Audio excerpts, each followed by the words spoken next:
नमस्कार, आप देख रहे हैं स्वदेश न्यूज का खास प्रोग्राम जनता मांगे जवाब और मैं हूं आपके साथ राखी। मध्य प्रदेश में मिशन 2023 और 24 को लेकर बीजेपी और कांग्रेस के साथ ही आम आदमी पार्टी भी एक्टिव मोड पर है। राजनीतिक दल एक दूसरे पर आरोप प्रत्यारोप के साथ ही अपनी अपनी रणनीति के तहत आगे बढ़ रहे हैं। एमपी बीजेपी की कमान संभाले खुद अमित शाह का कहना है कि हमारा लक्ष्य तो पूरी 230 विधानसभा सीटें जीतने का है, लेकिन शाह ने अपने कार्यकर्ताओं को 150 से ज्यादा सीटें जीतने का संकल्प दिलाया है। वहीं कांग्रेस शिवराज सरकार के घोटाले गिनाकर घोटालों की बुकलेट निकाल रही है। कांग्रेस ने शिवराज सरकार के 225 घोटाले गिनाते हुए सरकार पर तमाम आरोप लगाए हैं। उधर भाजपा कांग्रेस दोनों को टक्कर देने के लिए आम आदमी पार्टी के साथ ही सपा बसपा भी ताल ठोक रहे हैं। भाजपा ने एक कदम आगे बढ़ाते हुए अपने हारे हुए खिलाड़ियों पर दांव खेला है और 39 प्रत्याशियों की सूची जारी कर दी है, लेकिन अब जो निकलकर सामने आ रहा है उसमें करीब आधी सीटें ऐसी हैं जिन पर संभावना के मुताबिक विरोध भी शुरू हो गया है।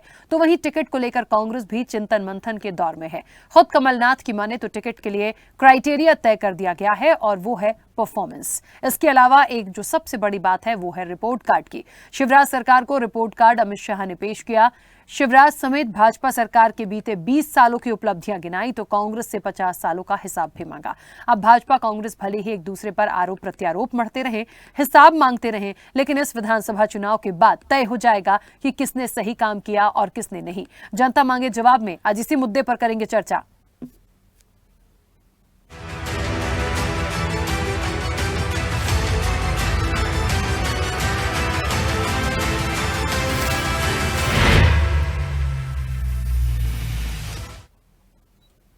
रविवार का दिन एमपी की सियासत के लिए काफी अहम रहा। अमित शाह ने भोपाल में शिवराज सरकार का बीते 20 सालों का रिपोर्ट कार्ड पेश किया तो वहीं गरीब कल्याण महाअभियान की भी लॉन्चिंग की।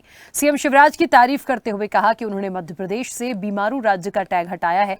प्रदेश को अगले 25 साल में संपूर्ण विकसित राज्य बनाने की नींव रख दी गई है। 20 साल में राज्य आत्मनिर्भर बन गया है। मध्य प्रदेश को देश का सबसे विकसित राज्य बनाना ही सरकार का लक्ष्य है। साथ ही अमित शाह ने न केवल विधानसभा बल्कि लोकसभा की भी तैयारियों की स्पष्ट कर दी है। उन्होंने कहा कि डबल इंजन सरकार में मोदी सरकार ने मध्य प्रदेश का दिल खोलकर सहयोग किया। 2024 के लोकसभा चुनाव में यहां से बीजेपी सभी 29 सीटें जीतेगी। 2024 का चुनाव संपूर्ण गरीबी से मुक्त बनाने का चुनाव होगा। अमित शाह ने कहा कि मध्य प्रदेश में सबसे अधिक 53 साल तक कांग्रेस ने राज किया, लेकिन उनकी सरकार में एमपी को बीमारू राज्य का टैग दिया गया था। 2003 में बंटाधार की सरकार हटाई और उसके बाद से मध्य प्रदेश को बीमारू राज्य की इमेज से 20 सालों में ही बाहर निकाल दिया। अब कांग्रेस पर आरोप और शिवराज सरकार के दावों को लेकर कांग्रेस ने भी जमकर पलटवार किया। जीतू पटवारी ने कहा कि अमित शाह को शिवराज जी पर भरोसा नहीं रहा, तो वहीं विवेक तनखा ने कहा कि फेल स्टूडेंट का रिपोर्ट कार्ड जनता क्या देखेगी। बहरहाल अब आरोप प्रत्यारोप जो भी हों, लेकिन बीजेपी जो है वो जिस रणनीति के तहत आगे बढ़ रही है, जो 150 से ज्यादा सीटों का टारगेट लेकर चल रही है, उसको कांग्रेस कैसे और कितना डिफेंड कर पाएगी, ये देखने वाली बात होगी। जनता मांगे जवाब में इसी मुद्दे पर आज चर्चा भी करेंगे, लेकिन उससे पहले कुछ प्रतिक्रिया है वो आपको सुनाते हैं।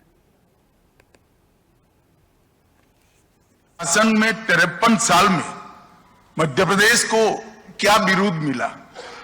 तो एक बीमारू राज्य का विरोध मिला। रिपोर्ट कार्ड अंत में जनता बनाती है और जनता ही रिपोर्ट कार्ड बनाती है। हम चर्चा कर रहे हैं, अब भाजपा ने करा इसलिए हम कर दें, ये नहीं होगा। जब हम उचित समझते हैं हम करेंगे। अमित शाह जी ने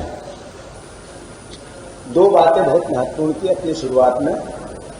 जब उनसे प्रश्न किया गया कि क्या शिवराज जी की लीडरशिप कायम रहेगी, तो उन्होंने कहा ये हमारी पार्टी का मामला, इसमें आपको पढ़ने की आवश्यकता क्या है, ये हम तय करेंगे कि चुनाव के बाद क्या होगा और चुनाव के पहले क्या होगा। यानी इस पूरी भावना से क्या मैसेज दिया कि हमें शिवराज जी के नाम पे भरोसा नहीं है, पब्लिक ने उनका नाम डैमेज हो चुका है।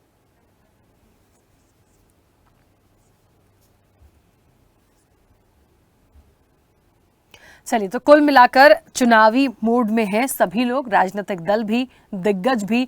ये कह लीजिए कि 23 और 24 की तैयारी है और लगातार दिग्गजों के दौरे हैं।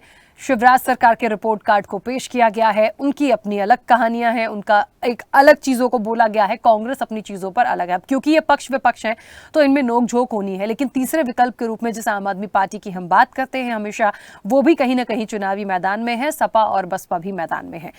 किसका 230 का पूरा सपना पूरा होगा, किसका 150 प्लस का सपना पूरा होगा, किसको क्या मिलेगा ये निर्णय जनता देगी। लेकिन ये बात बिल्कुल इस आकलन के लिए सही है कि किसको क्या मिला है, किसने क्या किया है, जनता के मन में क्या है, मध्य प्रदेश की वर्तमान में स्थिति क्या है, किन मुद्दों को लेकर ये मैदान में जा रहे हैं, कितना इन्होंने कर दिया है, ये वाकई में एक देखने वाली बात होगी आने वाले समय में। इस चर्चा को मैं आगे बढ़ाऊंगी। हमारे साथ मेहमान जुड़े हैं, सबसे पहले आपका परिचय करा दें। भारतीय जनता पार्टी का पक्ष रखने के लिए शिवम शुक्ला हमारे साथ जुड़े हैं। शिवम, बहुत स्वागत चर्चा में जुड़ने के लिए। कांग्रेस का पक्ष रखने के लिए राम पांडे हमारे साथ जुड़े हैं। राम पांडे जी, आपका भी बहुत स्वागत है। और स्वदेश न्यूज के managing editor RP Srivastava ji हमारे साथ जुड़े हैं। आरपी श्रीवास्तव जी, आपका भी बहुत स्वागत है। चर्चा की शुरुआत सबसे पहले शिवम जी आपसे करना चाहती हूं, और इसलिए भी क्योंकि शिवराज सरकार का जो पूरा रिपोर्ट कार्ड है वो अमित शाह ने पेश किया और उन्होंने बहुत सारी बातों का जिक्र किया, बहुत योजनाओं की बात निकली है और सीधे सीधे कांग्रेस से 50 साल का हिसाब भी मांगा। ठीक है, कांग्रेस ये 50 साल का हिसाब देगी, कांग्रेस से जब हम बात करेंगे, लेकिन ऐसा क्यों लगता है कि सब कुछ भारतीय जनता पार्टी ने अच्छा ही किया है? मैं इसलिए ये बात कर रही हूं क्योंकि आपको नहीं लगता कि एंटी इनकम्बेंसी भी काम करती है? मुद्दे बहुत सारे हैं, कुछ ऐसी चीजें भी घटी हैं जिसके चलते सरकार को कई बार सवालों के घेरे में आना पड़ा। बहुत सारे मुद्दे हैं, सिर्फ एक मुद्दा नहीं। तो कहीं ना कहीं लगता है ये कह देना कि हम बिल्कुल 150 प्लस चले जाएंगे, ये थोड़ा सा मुझे लगता है बहुत ओवर कॉन्फिडेंस जैसी बात हुई। देखिए, भारतीय जनता पार्टी के बारे में एक बात सर्वविदित है कि हमारा कार्यकर्ता बूथ स्तर से काम करना शुरू करता है और बूथ में भी कई सारी इकाइयां, वह पन्ना प्रमुख हो या फिर एक बूथ को ही कई लोगों में बांटा जाता है, सेक्टरों में, इत्यादि चीज़ों के माध्यम से हम अपनी चुनावी तैयारियों को शुरू करते हैं। तो स्वाभाविक तौर पर वहाँ से हमारे पास एक फीडबैक आ जाता है कि हमारी क्या स्थिति है। हमारा कार्यकर्ता जो जनता के साथ सतत संवाद में रहता है उसको जानकारी रहती है कि पार्टी का क्या प्रदर्शन होने वाला है और उसी के अनुरूप नेतृत्व चुनावों को लेकर के कॉन्फिडेंस प्रदर्शित करता है। तो यह बात तो स्वाभाविक रूप से स्पष्ट है कि भारतीय जनता पार्टी के जितने भी बूथ स्तर के कार्यकर्ता हैं वह आने वाले चुनाव के परिणामों को लेकर के बेहद आश्वस्त हैं और इस बात को लेकर के पूरी तरह से आश्वस्त हैं कि इन चुनावों में भारतीय जनता पार्टी एक बार पुनः प्रचंड बहुमत के साथ सरकार बनाने जा रही है। क्योंकि आज जब 20 वर्षों बाद हम मध्य प्रदेश की स्थिति देखते हैं 2003 से और 23 की, तो जनता के पास एक तुलना करने के लिए काफ़ी कुछ मौजूद है। उन्होंने शुरुआती जब दशक की शुरुआत हुई, दिग्विजय सिंह का कार्यकाल देखा, फिर उसके बाद 15 महीने की सरकार कमलनाथ जी की भी देख ली, तो उन्होंने देखा कि कांग्रेस पार्टी के चरित्र में ज़्यादा कुछ परिवर्तन नहीं आया है।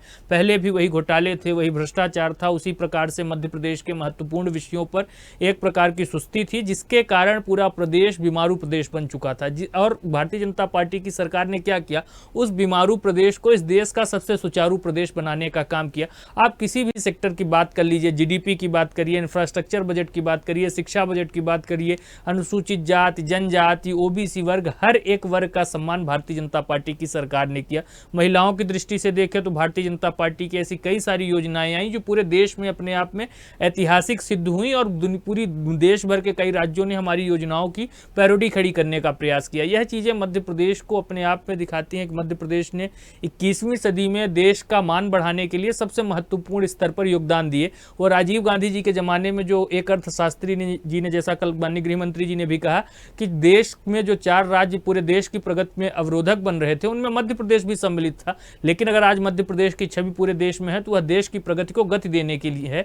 तो स्वाभाविक तौर पर जनता उत्साहित है और इन्हीं तमाम चीजों के बल पर, अपने विकास कार्यों के बल पर, प्रधानमंत्री जी के नेतृत्व में जो राष्ट्रवाद और विकासवाद की राजनीति हो रही है उसके दम पर हम इन चुनावों में पूरे आश्वस्त हैं कि एक प्रचंड बहुमत की सरकार पुनः से बनाएंगे और उसी को लेकर के हमारा कार्यकर्ता निरंतर कार्य कर रहा है। नेतृत्व का मार्गदर्शन उनको मिल रहा है। गृह मंत्री जी हो, हमारे पार्टी के राष्ट्रीय अध्यक्ष हो, माननीय प्रधानमंत्री जी के मन में स्वयं मध्य प्रदेश है और यहाँ की जनता के मन में मोदी है। तो स्वाभाविक तौर पर आप देखिएगा कि इन चुनाव का परिणाम बेहद सकारात्मक रहेगा। और अगर हम अपने 51% मतदान के प्रत्येक बूथ के लक्ष्य को हासिल करने में सफल होते हैं तो निसंदेह 150 क्या 200 के आसपास हमारी सीटें इन चुनावों में रहेंगी। ठीक है, खैर ये तो आने वाले समय की बात होगी क्योंकि भारतीय जनता पार्टी का आप पक्ष रख रहे हैं। आपने बहुत सारी बातें बोली, लेकिन जहां तक जीडीपी से लेके, बेरोजगारी से लेके और आदिवासियों से लेके, शिक्षा से लेके बहुत सारी बातों का जिक्र किया है, मुझे लगता है सीधे सीधे जनता से कनेक्ट करती हुई ये बातें होती हैं। और हम यदि ये देखेंगे कि 100% सरकार ने दिया है तो कोई भी सरकार 100% नहीं देखती। आज भी मैं ये नहीं कहूंगी कि बिल्कुल बहुत ज़्यादा बुरी स्थिति में हमारा मध्य प्रदेश है, लेकिन हाँ, आदिवासियों को वो चीज़ें अभी भी उतनी नहीं मिल पाई जो मिलनी चाहिए। प्रयास किया गया, प्रयास उतना ज्यादा सफल नहीं हुआ है। शिवम जी, मैं ये इसलिए भी बोल रही हूँ क्योंकि योजनाएं बहुत अच्छी हैं, बहुत अच्छी लाई गई हैं, लेकिन धरातल पर उनका इंप्लीमेंट कितना हुआ इसकी सुध लेने वाला कोई नहीं है। प्रॉपर तरीके से जो चीजें होनी चाहिए वो नहीं हुई हैं और इसे हमें स्वीकारना होगा। खैर ठीक है, आने वाले समय की बात है। राम पांडे जी, मुझे ऐसा लगता है यहां पर 50 सालों का हिसाब मांगा है अमित शाह ने और भारतीय जनता पार्टी ने, और उन्होंने कहा है कि हम तो 20 सालों का भी उठाकर देख लीजिए हमने कितना डेवलप किया। कांग्रेस के पास ऐसी कौन सी मुख्य बातें हैं जिसको लेकर कहीं ना कहीं वो एक भारतीय जनता पार्टी को, कहते हैं ना कि एक कंपटीशन के तौर पर मुंह की एक दे पाए जवाब? देखिए, सबसे पहले तो मैं ये बता दूं कि अलीराजपुर एक मध्य प्रदेश का जिला है। इको साउंड आ रहा है, थोड़ा सा इसको ठीक कीजिए। तो अलीराजपुर मध्य प्रदेश का एक ऐसा जिला है जो हिंदुस्तान में सबसे गरीब है। और ये किसकी रिपोर्ट है? ये केंद्र सरकार की रिपोर्ट है। मध्य प्रदेश हिंदुस्तान के 4 गरीब प्रदेशों में, 4 पिछड़े प्रदेशों में आता है। और बात ऐसे करते हैं जैसे 2003 के पहले तो मध्य प्रदेश में कुछ था ही नहीं, जैसे लोग कपड़े नहीं पहनते थे, स्कूल नहीं थे, कॉलेज नहीं थे, विद्यालय नहीं थे। और जब 50 साल, 100 साल, 150 साल पुरानी बात करते हैं तो इसका मतलब हम अपनी जिम्मेदारियों से भागना चाहते हैं। अब हम इनसे कहें भाई पटवा सरकार के समय का आप हिसाब दीजिए, 1977 में जनता पार्टी बनी थी तब आप हिसाब दीजिए, आज से 60 साल पहले मध्य प्रदेश में सम्मिश्र सरकार बनी थी, आप हिसाब दीजिए। ये बकवास होती है। जब कोई परीक्षार्थी या जो स्टूडेंट फेल होता है वो इस तरह की बात करता है, तो ये मध्य प्रदेश में हर दिशा में, हर क्षेत्र में फेल हो चुके हैं। और जो रिपोर्ट कार्ड देने आए थे इनके गृह मंत्री, वो स्वयं फेल हो चुके हैं। मणिपुर में वो फेल हो चुके हैं, गृह मंत्री हैं। मणिपुर 2 भागों में डिवाइड हो गया है, वहां लोग मर रहे हैं, महिलाओं को निर्वस्त्र किया जा रहा है, और वो मध्य प्रदेश का रिपोर्ट कार्ड बनाने के लिए आए थे। शिवराज जी हर क्षेत्र में फेल हो चुके हैं। वही 6-6 साल से युवाओं के लिए नौकरियां नहीं निकल रही हैं। मेरे पास अभी कुछ लोग आए थे, कह रहे थे भाई साहब 2017 से थानेदार की एसआई की वैकेंसीज नहीं निकाली गई हैं। युवाओं का ख्याल नहीं है, बिजली महंगी होती जा रही है, भ्रष्टाचार बढ़ता जा रहा है। ग्वालियर में आए थे अमित शाह जी, ग्वालियर के 50 भ्रष्टाचार में आपको सुना सकता हूं। अभी 3-4 दिन पहले ही कोर्ट ने कहा जो न्यायालय 2 साल में बनना चाहिए था वो 15 साल में बन रहा है। और कोर्ट की ये न्यायाधीश की टिप्पणियां, इतना घटिया काम चल रहा है कि इतना तो धर्मशाला में भी घटिया काम नहीं होता है जितना कोर्ट का घटिया निर्माण कराया जा रहा है। ग्वालियर में स्वर्ण रेखा नाला भारतीय जनता पार्टी ने बनवाया, कहा यहाँ स्टीमर चलेंगे, बोट चलेंगे, उसमें सुअर पल रहे हैं, सुअर तैर रहे हैं, वहां सैकड़ों हजारों करोड़ों का वहां घोटाला कर दिया। महाकाल लोक में भगवान को भी नहीं छोड़ा, ईश्वर को भी नहीं छोड़ा, वहां घोटाला कर दिया। कारम बांध में घोटाला कर दिया। अब तो हद ये हो गई है कि लोग आत्महत्या कर रहे हैं और ठेकेदार लेटर लिख रहे हैं। ग्वालियर का ठेकेदार न्यायाधीश को लेटर लिखता है कि भाई 50% कमीशन लिया जा रहा है। रीवा का ठेकेदार कहता है कि गौशाला निर्माण में, मतलब जहां ये भारतीय जनता पार्टी गाय को राष्ट्रीय पशु बनाने की बात करती है, गौ माता की बात करती है, गौशाला बनाने में 50% कमीशन लिया जा रहा है। चारों ओर भ्रष्टाचार चल रहा है। पोषण आहार घोटाला, जो शिवराज जी का डिपार्टमेंट है, महिला बाल विकास मंत्री है, पुरुष होना चाहिए था, कोई बात नहीं, शिवराज जी महिला बाल विकास के मंत्री हैं। कोरोना काल में पूरा लॉकडाउन लगा रहता है और उस समय पोषण आहार घोटाला कर दिया गया। सीधा पैसा अपने खातों में ट्रांसफर कर लिया, सरकार का पैसा। अमित शाह जी ने तो भ्रष्टाचार की शुरुआत ही कर दी है। भाई आप प्राइवेट काम में आ रहे हो, संगठन के काम में आ रहे हो, सरकारी खर्चे पर आप दिल्ली से लगातार चक्कर लगा रहे हो। मध्य प्रदेश के एक नहीं 3-3, 4-4 मंत्री आ रहे हैं, सरकारी खर्चे पर आ रहे हैं, प्राइवेट का काम कर रहे हैं। तो सबसे बड़ा भ्रष्टाचार तो यही है। अमित शाह दिल्ली में नहीं देख रहे, 18 करोड़ की रोड 250 करोड़ में बन रही है। 15-20% गुना भ्रष्टाचार चल रहा है। ये सीएजी की रिपोर्ट है। सीएजी कौन है? जो इनका खास आदमी बना बैठा हुआ है, पता नहीं उसने कैसे दे दी है, कैसे हिम्मत उसने कर ली। 18 करोड़ की रोड 250 करोड़ में बन रही है। ये अमित शाह और मोदी जी की देखरेख में भ्रष्टाचार चल रहा है। तो मध्य प्रदेश इन्होंने भ्रष्टाचार की राजधानी बना दी है और कहा भारतीय जनता पार्टी का बूथ का कार्यकर्ता। अरे भारतीय जनता पार्टी का बूथ का कार्यकर्ता ही तो सबसे ज्यादा नाराज है। वही तो कह रहा है कि ये मंत्रियों के तो कोठी बंगले हजारों करोड़ों की जमीन बन गई और हम दरी की दरी बिछा रहे हैं। यदि भारतीय जनता पार्टी का जो कार्यकर्ता है सबसे ज्यादा नाराजगी उसी के अंदर है। मंत्री के विधायक, रिश्तेदार, मंत्री के बच्चे, सबके सब पैसे कमा रहे हैं, लेकिन भारतीय जनता पार्टी के कार्यकर्ता का ख्याल नहीं रखा गया है। तो भारतीय जनता पार्टी के कार्यकर्ता में सबसे ज्यादा निराशा है, वही इनको हराने के लिए उसने कमर कस ली है। ठीक है, चलिए आने वाले समय की बात होगी। मुझे लगता है वही की वही बातें हो रही हैं, जो दिग्गज आते हैं वो भी वही बात करते हैं, जो यहाँ की राजनीति में है वो भी वही बात हो रही है। आरपी श्रीवास्तव जी, मुझे ऐसा लगता है ये पक्ष विपक्ष हैं, आरोप प्रत्यारोप चलते चले जाएंगे, लेकिन महत्वपूर्ण बात मुद्दों की होती है, घपले घोटालों की हो रही है, जो आरोप प्रत्यारोप लगा रहे हैं उनकी बात हो रही है। यदि ऐसे ही आकलन करेंगे तो ऐसे तो फिर कौन सही कौन गलत, ये बड़ा सवाल है। राखी जी, कौन सही कौन गलत की बात नहीं है। मेरा ये कहना है कि आपने देखा होगा कुछ दिन पहले जो है कमलनाथ ने लगभग 225 घोटालों की एक सूची और एक चार्जशीट जारी किया। उसके बाद अमित शाह जी आते हैं दिल्ली से, उन्होंने इनके 53 साल का हिसाब मांग लिया। अब आप देखिए, ये जो मध्य प्रदेश में सरकार चल रही लगभग 18 साल के आसपास है, उससे ज़्यादा चल रही है। और इन 18 सालों में एक जो मूल्यांकन तो करना पड़ेगा, क्योंकि लगातार सरकार चल रही है। बीच के 15 महीने छोड़ दिया जाए तो बाकी शिवराज सिंह की सरकार और भी भारतीय जनता पार्टी के नेताओं की सरकार यहाँ पर सीएम थे और चल रही है। सवाल ये उठता है कि लोग मूल्यांकन तात्कालिक करते हैं। अब 53 साल से मांगो, जब आज़ाद हुआ था देश तो उस समय तो कुछ भी नहीं था। उसके बाद कुछ धीरे धीरे शुरू हुआ और देश में जो है बहुत सारे संस्थान आए, तमाम चीज़ें आई, सड़कें बनना शुरू हुई। तो कोई बहुत बड़ा उस समय बीमारू क्या, पूरा देश ही बीमारू देश था, क्योंकि तत्काल आज़ाद हुआ। तो ये धीरे धीरे सारी चीज़ें होती हैं। हमें मानते हैं कि मध्य प्रदेश में बहुत सारा काम भी हुआ है, ऐसा नहीं है कि काम नहीं हुआ है। सड़कें अच्छी हुई हैं, बिजली की व्यवस्था भी ठीक हुई है पहले से। लेकिन इसका मतलब ये नहीं कि यहीं पर आप जाके थम जाइए, रुक जाइए। भाई, आपको और भी आगे चलना है। सवाल ये है कि जो घपले घोटाले की बात हो रही है आज की डेट में, चाहे जो भी पक्ष, सत्ता पक्ष हो या विपक्ष हो, दोनों की तरफ से ये आरोप प्रत्यारोप आ रहे हैं। आप देखिए, इन सालों में जो घोटाले हुए, बहुत सारे तो बड़े संगीन घोटाले हैं, आप भी समझिए, जिस पर कि सरकार को खुद संज्ञान में। हम ये नहीं कहते कि उसमें सरकार के ही लोग दोषी हैं, सिस्टम भी दोषी हो सकता है। अभी आप देखिए पटवारी भर्ती घोटाला, एक और अभी कोई नया आया है शायद, जो है उसमें आरक्षक या कुछ भर्ती का एक मामला भी आया है। तो ये सारे घोटाले, पेपर लीक हो जाते हैं, तमाम चीज़ें, तो सिस्टम की गड़बड़ी है। सरकार को सचेत रहने की ज़रूरत है, सरकार को उस दिशा में काम करने की ज़रूरत है। अब रही बात, अब चुनाव का समय आ गया है, तो निश्चित रूप से दोनों दल, सत्ता पक्ष और विपक्ष, सब अपनी अपनी बात रखेंगे और एक दूसरे पर जो है छींटाकशी करेंगे, आरोप प्रत्यारोप लगाएंगे। और जो वो हो रहा है, तो एक तरफ कमलनाथ ने अपना चार्जशीट फाइल किया, तो दूसरी तरफ इन्होंने एक बुकलेट जारी के 53 साल का हिसाब मांग लिया। सवाल है कि जनता को इन सारे हिसाब किताब से लेना देना क्या है? सवाल तो ये उठता है। आपने कहा ना, बिजली, पानी, सड़क, एजुकेशन, तमाम चीज़ें, और भी जगह पर सारी चीज़ों को देखना है। जहाँ निर्माण कार्य चल रहे हैं वहाँ अच्छे से चल रहे हैं कि नहीं चल रहे, ये देखना सरकार का काम। अब रही बात कि कोई सरकार तो हमको लगता है दूध की धुली नहीं है, चाहे पुरानी हो चाहे नहीं हो। बिल्कुल।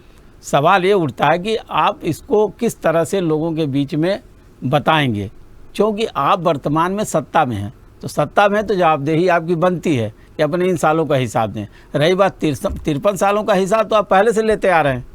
भाई, अगर ये इतना ख़राब काम नहीं किया तो 2003 में इनकी सरकार क्यों जाती और गई, फिर लौट के नहीं आई, 2018 में आई तो भी देखा गया तो 15 महीने में गिर गई सरकार।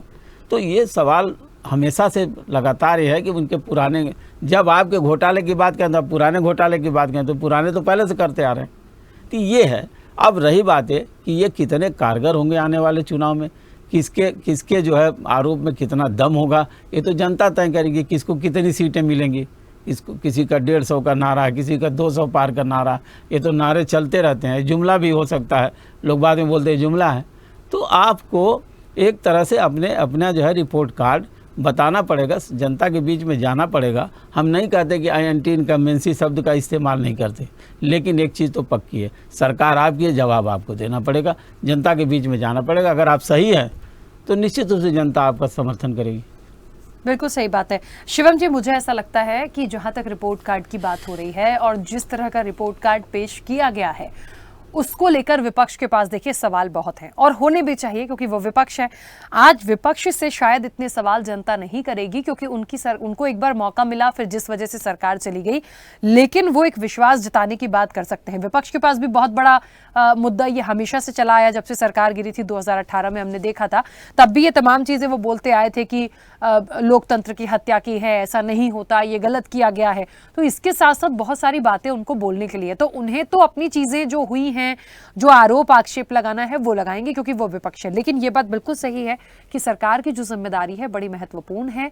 यदि किसी काम में कहीं कोई कमी रह गई है तो उसको साफगोई से स्वीकारना होगा, बताना होगा कि कहां किस वजह से गलती हुई है या कमी रह गई है। हम सिर्फ ये कह दें कि हमने सब कुछ किया, सब कुछ दिया, बिल्कुल सब कुछ बहुत अच्छा कर दिया, ऐसे काम नहीं चलेगा, क्योंकि चीजें दिखती हैं धरातल पर। देखिए, सबसे पहली चीज़ तो यह है, सबसे महत्वपूर्ण बिंदु जो है, हमारी सरकार ने, अभी श्रीवास्तव जी ने खुद इस बात को स्वीकार किया, वरिष्ठ पत्रकार हैं, इस चीज़ को समझते हैं कि जो डेवलपमेंट के प्राइमरी इंडेक्सेस होते हैं, सड़क हो गया, बिजली हो गया, पानी हो गया, स्वास्थ्य की सुविधाएं हो गई, इस दिशा में काम किया और एक बेहतर स्थिति तक प्रदेश को लेकर के आए हैं। उसके बाद हमारी सरकार ने जब इन चीज़ों को, जो 53 साल और 20 साल, 53 सालों में जो चीज़ें नहीं हुई उसको हमने 20 वर्षों के अंतराल में करके मध्य प्रदेश में इंफ्रास्ट्रक्चर और बाकी चीज़ों में एक सम्मानजनक स्थिति उत्पन्न करके मध्य प्रदेश को मजबूत बनाया। आज हमारे पास वक्त है कि हम आगे की चीज़ों के बारे में सोचें, और जब सरकार ने सोचना किया है, शुरू किया है, तो भोपाल और इंदौर में आपको मेट्रो दिख जाएगी, आपको ओमकारेश्वर के पास नर्मदा नदी के ऊपर, माफ कीजिएगा, नदी के ऊपर जो सोलर पावर प्लांट बनाया जा रहा है, जो एक ग्रीन एनर्जी की दिशा में कितना कल्याणकारी और कितना लोक हितकारी कदम है, वह भी हम देखेंगे। आज जब हम उस दिशा में बात करेंगे तो स्कूल इंफ्रास्ट्रक्चर को एक गति देने के लिए जिस रफ्तार के साथ पूरे प्रदेश भर में सीएम राइज स्कूल्स का जाल बिछाया जा रहा है, उसके अतिरिक्त केंद्र सरकार की अनेक परियोजनाएं हैं जो प्रदेश में चल रही है। धर्म और आध्यात्मिक संस्कृति के दृष्टिकोण से देखें तो संत रविदास का स्मारक हो, महाकाल कॉरिडोर हो, देवी कॉरिडोर हो, राम वनगमन पथ में जिस स्तर पर सरकार ने प्रयास किया है, यह तमाम चीज़ें हैं जिससे सीधे तौर पर प्रदेश को आने वाले वर्षों में फायदा होगा। टूरिज्म इंडस्ट्री की ओर सरकार का ध्यान है। आज मध्य प्रदेश में हम देखेंगे कि ऑटोमोबाइल का हब हमारी राजधानी के आसपास, इंदौर और भोपाल के आसपास के क्षेत्रों में किस प्रकार से कई बड़े ब्रांड्स आकर के यहाँ मध्य प्रदेश में मैन्युफैक्चरिंग कर रहे हैं। टेक्सटाइल में आज हमारी क्या स्थिति है, कोल इंडस्ट्री में हमारा कितना अद्भुत योगदान है पूरे देश में, इवन वैश्विक स्तर पर कई हमारे यहाँ पावर प्लांट हैं जो अच्छी गति के साथ वह कर रहे हैं। इसके अतिरिक्त एल्युमिनियम के क्षेत्र में हम देख लें, बॉक्साइट के क्षेत्र में देख लें। देखिए, सबसे महत्वपूर्ण चीज है, पूरे प्रदेश की सरकार आज इस दिशा में आगे सोच रही। कई सारे मानक होंगे जिस पर हम अपेक्षानुरूप प्रदर्शन नहीं कर पाए होंगे, लेकिन यहाँ पर प्रश्न क्रेडिबिलिटी का है। दो राजनीतिक दल हैं, एक दल का पूरा इतिहास, पहले सत्ता में थे तो भी भ्रष्टाचार किया, पाप किया और जनता के हित के बारे में नहीं सोचा। विपक्ष में गए तब भी उनका वही चरित्र रहा, अहंकार रहा, और यही कारण है कि पार्टी की सरकार में कभी भ्रष्टाचार नहीं हुआ शुरू से। आप केंद्र से लेके यहाँ तक देख लें तो ये बात अभी आरपी श्रीवास्तव जी ने भी कही कि कोई अछूता नहीं रहा है इस चीज। देखिए, मैं बिल्कुल आपको बता देता हूं, मैं सरकार और दिग्गजों पे नहीं जाऊंगी, हो सकता है उनकी मंशा अच्छी, मैं कहती हूँ हो सकता है शिवराज सिंह चौहान की मंशा बहुत अच्छी है, लेकिन नीचे से ऊपर तक जाइए ना, उन तक तो पहुंचते पहुंचते कहां कहां भ्रष्टाचार होगा, इसको तो आइडेंटिफाई करना है। बिल्कुल इस चीज को बता देता हूँ। 9 वर्षों से हमारी केंद्र में सरकार है, आपको कोई ऐसा प्रकरण नहीं मिलेगा जहां आप कह सकें कि भ्रष्टाचार की स्थिति थी या इस प्रकार का कोई बात सामने आई। दूसरी सबसे महत्वपूर्ण चीज, प्रदेश में कई सारे ऐसे वाकये आए होंगे, उस पर निष्पक्ष तरीके से जांच होती है और जो भी न्यायोचित कार्रवाई होती है वह जो उचित फोरम है वह करने का काम करते हैं। उसके अतिरिक्त आप इस बात को समझ लीजिए, हमारी प्रधानमंत्री राजीव गांधी जी जो कांग्रेस के जमाने में खुद कहा करते थे कि ऊपर से 1 रुपया चलता है, 85 पैसा दलालों और भ्रष्टाचारियों की भेंट चढ़ जाता है, मात्र 15 पैसे नीचे जाते हैं। जबकि आज प्रधानमंत्री जी के नेतृत्व वाली सरकार ने क्या सुनिश्चित किया कि ऊपर से 1 रुपया चलेगा तो वह सीधे हितग्राही के खाते में 1 रुपया पहुंचेगा, डायरेक्ट बेनिफिशियरी ट्रांसफर के माध्यम से। बीच में कहीं किसी के पास कोई इस प्रकार से गबन करने की गुंजाइश नहीं रहेगी। इन तमाम चीजों पर हमारे दल का दृष्टिकोण एकदम स्पष्ट है। भ्रष्टाचार को किसी कीमत पर स्वीकार नहीं किया जाता है। प्रधानमंत्री जी की खुद इन तमाम विषयों पर बहुत ही स्ट्रिक्ट और जीरो टॉलरेंस की नीति है। और कांग्रेस पार्टी 15 महीने के लिए सत्ता में आई, आपको मैं घोटाले गिनने बैठ जाऊं तो शायद 15 महीने के इनके कार्यकाल कितने घोटाले हो गए। 15 माह में 15,000 करोड़ का घोटाला करने का अद्भुत रिकॉर्ड कांग्रेस पार्टी ने कायम किया था। वेयर हाउस खरीदी में घोटाला कर दिया, 100 करोड़ रुपए का कृषि यंत्र खरीदी का घोटाला कर दिया, 281 करोड़ रुपए की गड़बड़ी की, और वह राशि किसके यहाँ से बरामद होती है, जो हमारे नहीं, जो हमारे तत्कालीन। आप बताइए, मध्य प्रदेश के घोटाले, महाकाल लोक का घोटाला हो गया बहुत। देखिए, मैं नहीं आरोप लगा रही, ये विपक्ष के आरोप है।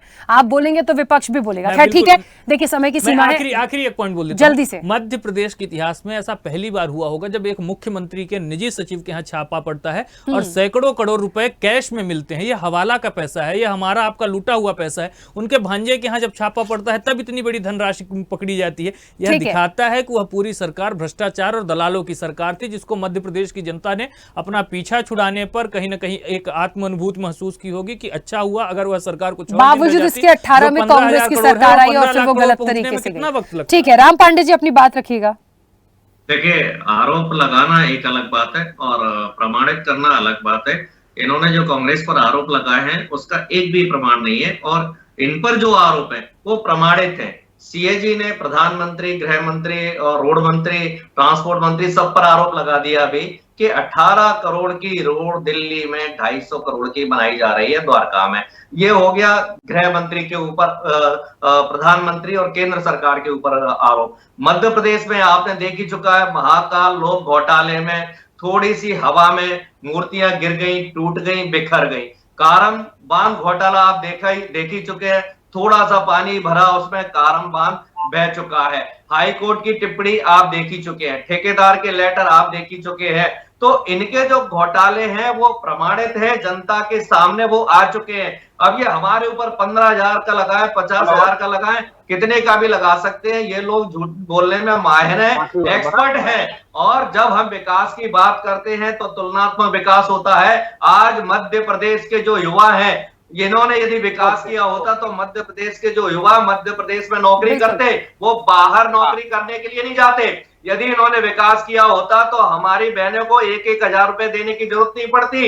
इन्होंने मध्य प्रदेश को सबसे गरीब प्रदेश बना दिया है, इसलिए 1,000 रुपए देने की जरूरत पड़ गई है। इतनी महंगाई बढ़ा दी है, बेरोजगारी बढ़ा। चलिए मैं बीच में रुकूंगी राम पांडे जी, क्योंकि समय हो गया है। आप सभी मेहमानों का बहुत शुक्रिया इस चर्चा में जुड़ने के लिए। देखिए, विषय बड़ा है और समय की सीमा है, इसलिए चर्चा हमें छोटी करनी पड़ी। फिर इस टॉपिक पे दोबारा बैठेंगे, लेकिन एक बात महत्वपूर्ण है, चुनाव है और आरोप प्रत्यारोप से हटकर यदि वाकई देखा जाए तो सच में ये कहना बिल्कुल गलत नहीं होगा कि कोई किसी से कम नहीं है। सबके पास अपने अपने आरोप हैं, सबको पलटवार करना आता है, लेकिन इन सब के बीच में, इन तमाम मुद्दों के बीच में, इन भ्रष्टाचार की बातों के बीच में सबसे बड़ी निर्णायक जनता होगी और इस बार का जो चुनाव होगा वो वाकई बहुत ज्यादा दिलचस्प होगा। जनता मांगे जवाब में इतना ही। बने रहिए स्वदेश न्यूज के साथ। सबसे पहले देश। ऐसे ही वीडियोस के लिए लाइक करें, शेयर करें, फॉलो करें। YouTube पर जाकर सब्सक्राइब कर बेल आइकन दबाना ना भूलें और ताजा अपडेट्स के लिए स्वदेशलाइव.com पर जरूर जाएं।